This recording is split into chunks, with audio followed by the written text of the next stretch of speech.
Hey there, it is day 6 of Writer's Digest's February Flash Fiction Challenge, and here is my story for today. The prompt is write a eulogy for an idea or an inanimate object. My story is called The Dark Teal Mug. Hello friends, and thank you for being here. I'm Albert Ross. Until a week ago, I drank coffee from the Dark Teal Mug every morning for the last 7 years.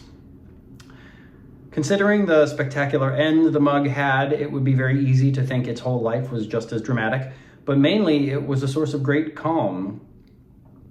How many mornings did I spend sitting on the sofa, my belly just big enough to provide the perfect perch, with my fingers laced through the mug's handle, idly caressing the thumb rest as I stared off into nothingness.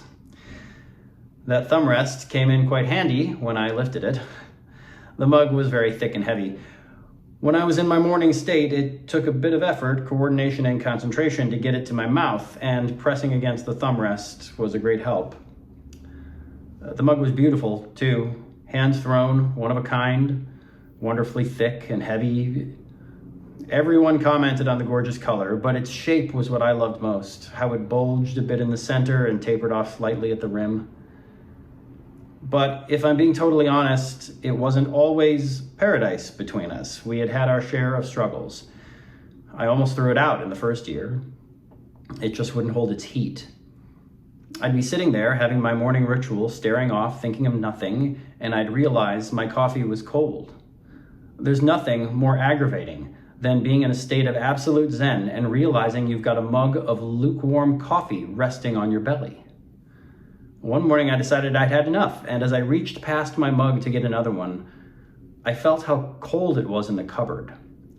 My hand drifted back to my mug and it was ice cold. Maybe because of its heaviness, it held the chill of the cupboard longer and was draining the heat from the coffee. I turned the tap on as hot as it would go, filled the mug, and let it warm while the coffee brewed. From then on, it was smooth sailing for my mug and me.